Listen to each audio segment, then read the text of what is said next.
Hi, my name is Linda Miller and I am a ceramic artist and a ceramics teacher.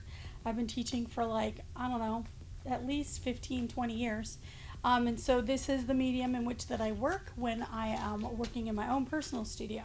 So we're going to make clay boxes today. These are going to be pretty simple, but yet, we're going to make them look like they were very complicated.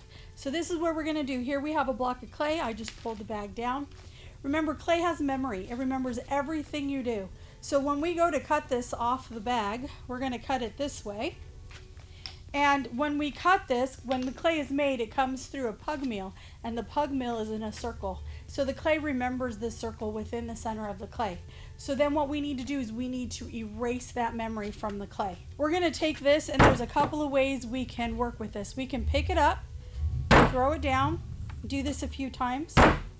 And in doing so, we are actually stretching the clay out. Okay, another way we can do this is by kind of pulling it a little bit. Pick it up, pull it a little bit. You can actually also pound it down into shape. Now, the key with doing this is that I'm going to actually leave it a little bit thick. And the reason I'm going to leave it a little bit thick is because I want to actually add texture. This texture is going to help create the pattern that you will see on the outside of this box. I collect things from all over the place. I've been collecting for about 28 years. That's how long I've been doing ceramics. One of the things that I collected is from nature. Here's a piece of bark, right? It's just a bark that I found off the ground. Comes from a tree. It has a lot of texture in it. So I'm going to use that bark and I'm going to push it into the clay. And you're going to see that it's making some very abstract pattern. And to me, that looks very beautiful. This owl actually belonged to my grandmother, so it has a lot of sentimental value to me. I tend to use it a lot within my work, but I don't like the fact that as soon as you see it, you recognize it being an owl. Because when you see I push this into the clay, what do you see? You see an owl. Right? I like the fact that the owl is there. It does remind me of my grandmother, but I don't like it to be so in your face. This also belonged to my grandmother, and if you can't tell, me and my grandmother were really close. So I like to use a lot of things that have memories from me. It could be my grandmother, my mother, my children. Again, you can pound this into your clay. If your clay is not soft enough, you can even roll it into your clay. So either way works just fine. When you peel it up, what do you see? Doily. So again, do you want to see a doily? Do you want people to be like, oh, they pressed a doily into your clay? That's up to you. I personally don't like it that way. I have leaves. I can push those in there. Again, they're going to look like leaves. Stems, all of that stuff. Some, again, of you might like that. Others of you might not. If you put the bottom of the leaf down, that's where it's the veiniest. So when you roll that in there, you get the leaf pattern much more clearly. I don't know what this is. I don't know where it goes. I don't know where it even came from. I just picked it up somewhere off the floor. Again, makes a really interesting pattern in clay. Again, one of those things, garage sale something, I'm always looking. This works really good. Pattern, texture. Look how pretty that looks. And guess what? You can do it in more than one place. That works out just fine too. So now we have this. It's kind of a mess. If you look at it, there's like little pieces of grass. But guess what? Let's just change the way this mess looks. Because this mess can be something really beautiful. Let's take this and pull. You notice I'm pulling it towards me. 2 hands. Pull. I'm also going to change the direction in which I pull. Pull. Pick it up. Flip. Pull. Now, I created patterns. I don't need to have this whole pattern in here because this is the lid. As you can see, what I'm making is a box. So here we have the 4 sides, the bottom, and the top of the box. Tad more of a pull.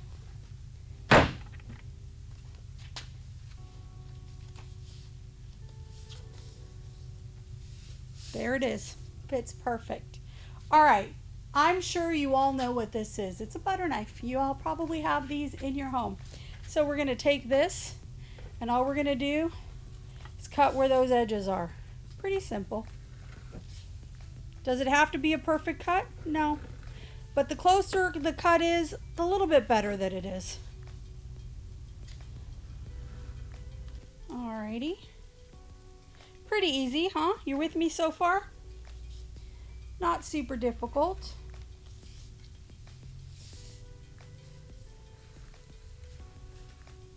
We want to make sure that we use this on the outside of the box. Right now it's on the top. So what I'm going to do is I'm going to grab this and I'm going to turn it upside down. Now this is going to be the inside of the box. So we're going to actually pull these walls up. One of the easiest ways to do that is to grab your pencil, just an ordinary sharpened pencil, set it down and pull. Same thing right here. From this corner to this corner, lay it down sideways, pull. From this corner to this corner, same thing, lay it down sideways, pull. One last time, from right here to right here, pull. You can take that little corner piece off if you have one. Not a problem. Now, this is going to need to be cut too. You can decide whether you want to cut it right now. I tend to wait until the end, so we'll see how this all works. Now remember, this is going to be a box, so when you go to pull it up, you notice what I did was I made room for these flaps to fold up by putting my pencil mark there. The problem is when I get to these corners, they're a little bit funky. So the way that you take care of that is if all you have is a knife, you can just cut it at an angle. And you want it to angle up. Okay? I happen to have a fancy tool that I brought with me. Right here. It's a piece of wood and it just has a hard wire on the edge. And it actually will cut the angle for me. But if you don't have this tool, you can use your butter knife. And it works. And you see how the angle is this way, right? And if you do that on all sides, including the top, it should work. So now when I pull these up, you're going to notice that these corners will fit just a little bit better. And they'll be a little bit more square. So when I pick these up, before I do that, I need to do something very important.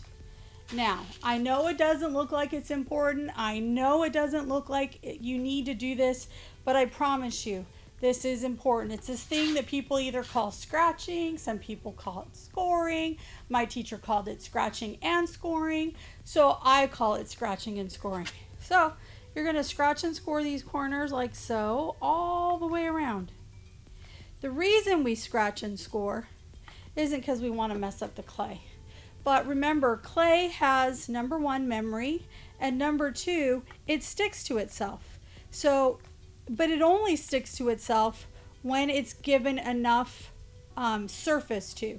So we have this other thing over here. It looks like dirty water, but it's clay with water. So basically all these little chunks, you dump them in the water and they become like watery clay, referred to as slip.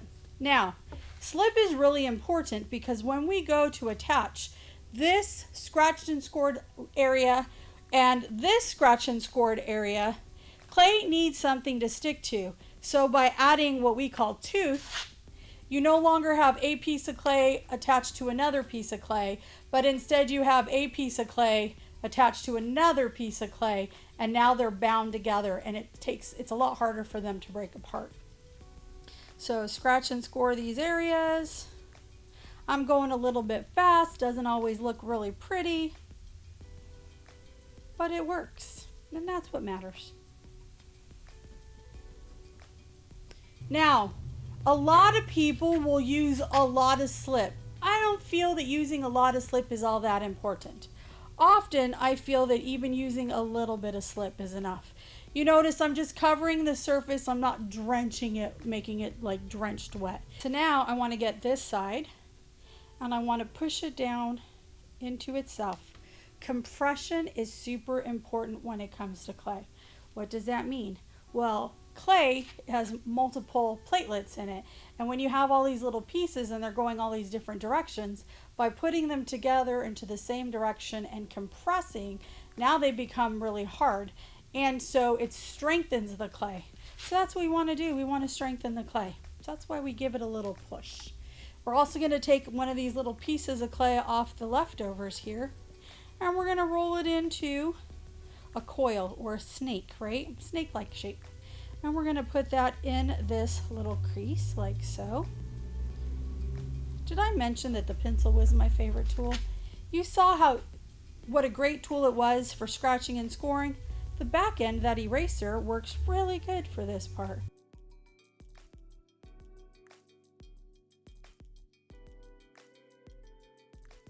Once we've done that side, guess what? We're going to do this other side. We can pick this up. Again, what do? Compress the clay, push these two sides together, compress the corners, just like so. And we're going to make more of these little snakes. Turn this around for you so you can see.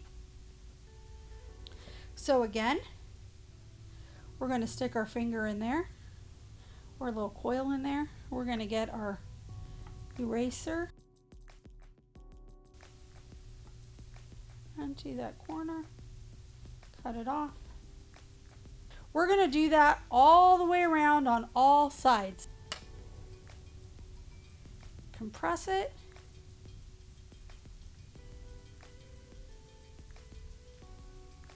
And you might notice that I'm sort of touching some of these patterns and textures. Don't worry, I got a trick for that later too. Okay, more slip. Slip.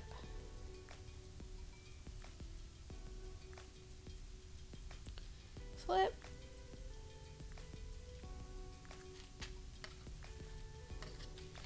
Now, how do we fix all those areas where the pattern got messed up? Well, they're abstract patterns. They don't have to look the same. You just grab a little doily or a little one of these things. Look, can't even tell it was ever a problem.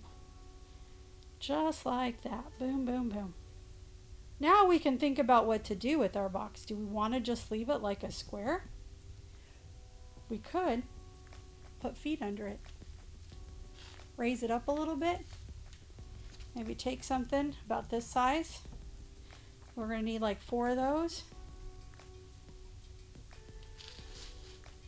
So the one thing with clay is we could not fire this with all this air inside. We're going to have to open it somehow because we can't have the air trapped. Because if we trap air inside there, you know what's going to happen? It's going to blow up. Yep, all over. Take it out and everything that's around it, it's going to be gone. You'll be like, what the heck?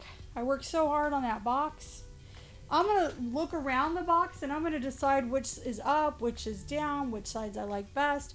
I think I'm going to do that, the down. So again, just like we've been doing, scratching.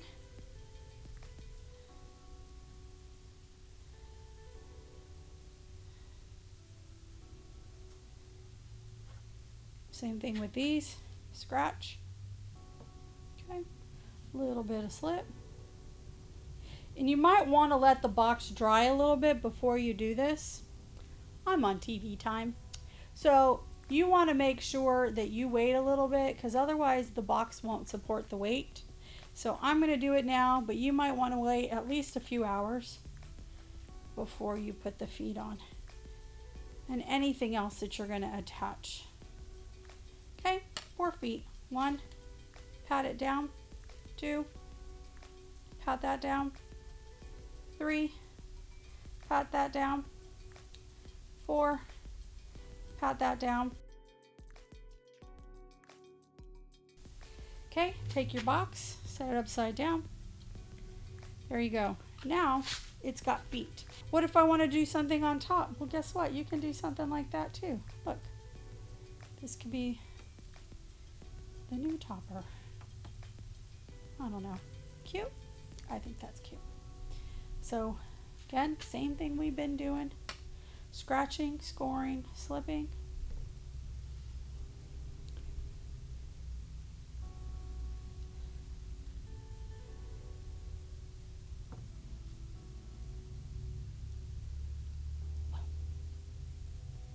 We could put a little coil around that. Now, you're going to probably want to open it. And normally I would wait to put that on until after I've opened it. But again, everybody does things a little bit different. I don't even think I'm going to compress this too much. I almost kind of like that little design or that little round thing underneath there. I think I might leave it. And when I go to cut this open, no one says I have to cut it flat. I can cut it in whatever shape or design I want. Where's that fancy knife of mine? Oh, better yet. You guys know what these are? This is a paper clip. If you open up that paper clip, guess what? You have a little carving tool or a big carving tool. If you open it up all the way, this is what we call a needle tool. This tool works really good for cutting open your clay. So I'm going to take it here, and I might decide to go down a little bit, go up a little bit, hit that corner, go down a little bit, go up a little bit, hit the next corner, go down a little bit, go up a little bit. Ah, lost my foot. Oh, well, guess what? Clay's forgiving. Just reattach those. Not a problem. Down a little bit, up a little bit, meet back where we started. Let's figure that out right there. Boom. Gently we can peel this up. We can clean this all off. And we now have a box that opens.